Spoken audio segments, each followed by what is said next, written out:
everybody, welcome to my channel. My name is Sharon and this is a channel that is dedicated to all things related to narcissism. I've been married to a covert narcissist for almost 20 years. I'm separated from him now, and what I do with this channel is I use my real life experiences to get information out there to people about what narcissism really is, what it looks like, what it does to you, and what it does to your family. In today's video, I'm going to be talking about dating after narcissistic abuse. This is a requested video, so War and Peace, this video is for you. I hope you like it and I hope it benefits you. For everybody else, if there is a video that you're interested in having me make, please put your suggestions in the comments. If I feel that I can do the video justice, I will make it, so thank you. Before I begin today's video, I just want to state up front that this video is going to be a little bit different than videos I typically make. I use as the catalyst for all my videos my own experiences. I do additional research, but the main factor in the videos is things I've experienced in my own relationship. In today's video, I'm going to be talking about something I haven't actually done yet.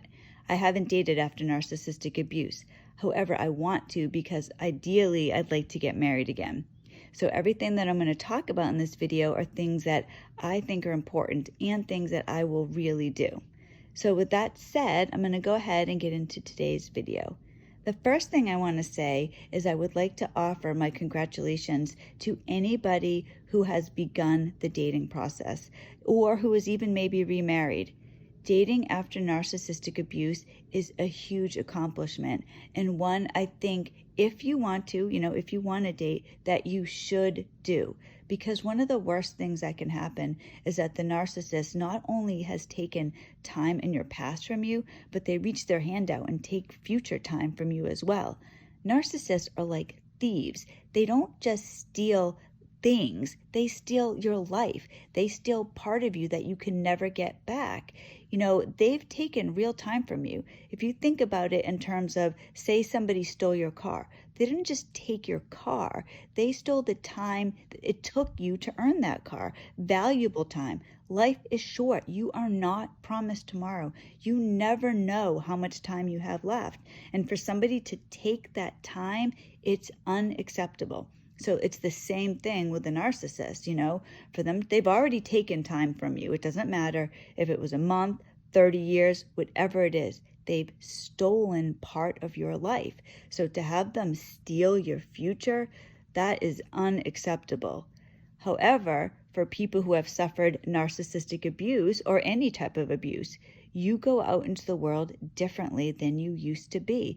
Now you're scarred. You probably have PTSD, and dating is a serious thing. And you don't want to be out there paranoid, worried that lurking around every corner is a narcissist, because even though statistically the odds of you being in a narcissistic relationship are low, I've seen it from 1 to 10% of the population are narcissists. That doesn't matter at all. It could be less than 1%. It's happened to you. You know it's real. You know it exists, and you know the damage it can do. So you don't want, at all costs, you do not want to be in another relationship with a narcissist. So in order to put yourself in the best possible position, because of course there is a certain risk to dating, there are no guarantees. It's like that with everything. If I get in my car and go out for a drive today, there's a risk in that. But you can lessen your odds of being in another narcissistic relationship by doing certain things. The most crucial thing is to make sure before you date that you are in a good place emotionally. I understand that it's lonely after narcissistic abuse, and you see everybody else with somebody, everyone else is married or in a relationship, and you're lonely and you're depressed and you want somebody in your life. I get that. I'm like that too. But you have to be so careful. You have to make sure you do not rush into another relationship, because if you do, you have a higher percentage of chance of being in another narcissistic relationship. So that is what you want to avoid at all costs. So you want to avoid that, but you also want to avoid being paranoid and afraid that everyone you meet is a narcissist. So the best thing to do is put yourself right emotionally. So there are 3 things that you should do before you start dating. The first one is know your worth. This is so crucial. So many people who get into narcissistic relationships have no value of your worth. And then, of course, the narcissist is going to damage any knowledge of your worth that you had. They really destroy self-esteem. People who end up with narcissists very often are codependents, empaths, people that are loving, kind, and generous, overlook other people's flaws, forgive abuse. That's something you really need to be aware of. And I understand for a lot of people, this is something you've never given consideration to. That is definitely my situation. I grew up in a narcissistic home. I had no value, none. My family didn't put value on me, so I didn't put value on me. The day I got married, my father said to me, make sure he, as in my husband, doesn't regret it. It wasn't make sure he takes care of you, make sure he treats you right. It was make sure he doesn't regret it. I didn't matter. So I went into a relationship forgiving everything, never giving myself any thought at all. Narcissists are predators. So think about a predator, in the animal kingdom. Predators go after the weak animal. They go after the old, the sickly, the lame animal. Narcissists, they are predators, and predators are lazy. They're going to go after the most vulnerable because that's easiest. They're not going to go after somebody who is strong and confident. In the animal kingdom, an animal doesn't do that unless they have to. A narcissist is never going to do that. They'll choose somebody that they can easily grab a hold of. So make sure that you are not vulnerable prey. Make sure you know your own value. That is so important. The second thing, have boundaries. Understand what you want in a relationship. Give real thought to it. What is important to you, and how should people be treating you? Giving somebody chance after chance after chance is having no boundaries. Understand your value and what you're worth, and then set up boundaries. And if you're dating somebody and they step over the boundary, have the strength to end the relationship. And the third thing is understand red flags. Know narcissistic red flags. Be aware of them right from the beginning. Because when I look back on my relationship, I could be drowning in red flags, but I was too kind. I was too generous. I didn't know my own value at all. I had no boundaries. So when things would happen, like he would ignore me. He abandoned me in the middle of the city one time in the middle of the night. Those are huge red flags, but I just forgave him. I made up excuses for him. He didn't have to do anything. I just made the excuses up for him. Don't make those type of mistakes, because then you're going to end up losing in your second, third, whatever relationship it is. You're going to end up hurt again. You're going to end up scarred worse than before. You're going to be a victim. So don't be a victim. Understand red flags. So if you're dating somebody, make sure, be aware of love bombing. If you're in the relationship and at the very beginning of the relationship, say you've been dating somebody for 2 weeks and they're telling you that you are the best thing that's ever happened to them. And maybe you are, but after 2 weeks, they wouldn't be able to know that. So, they're telling you you're the best thing that's ever happened to them. They're buying you expensive gifts. They're taking you away. Maybe they're talking about moving in together. You're already talking about your kids' names. Those are red flags. Be very cautious of that. Hot and cold treatment is another one.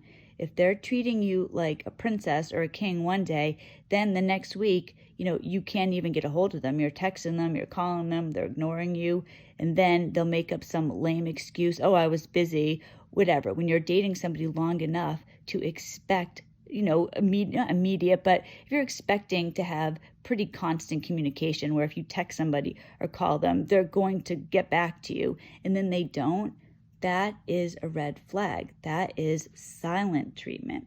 Another thing, if you are with somebody and they're telling you about this huge string of bad relationships they've had, and they, of course, are the victim, watch out for that. Now, this is a tough one because you also have had a bad ex. So, these things do happen. but it's just something to be aware of, because you don't want to in the future be one of their crazy exes, because if they're a narcissist, that is how they're going to paint you. And also watch out for victim mentality when nothing is their fault. Everything has been done to them. They take no responsibility at all. And a final thing to think about, and there are more than this, these are just the first ones that come to mind. Watch how the person treats other people. If you're at a restaurant and they're dismissive and rude to the staff, or if they seem to think that they deserve the best all the time, be wary of that. Now, paranoia is a real problem. So you don't want to be paranoid. You don't want to, see every little thing, because of course nobody's perfect, but you just want to be aware. So the most important thing is to make sure that you are in a good place emotionally. Because if you think of it in this way, if you are not in as good a place as possible emotionally, you're not going to be good for the other person. You want your value to shine. You want to be, you want who you are to show to the other person. You don't want to show them that you're a victim or you're scared or, there's something wrong with you.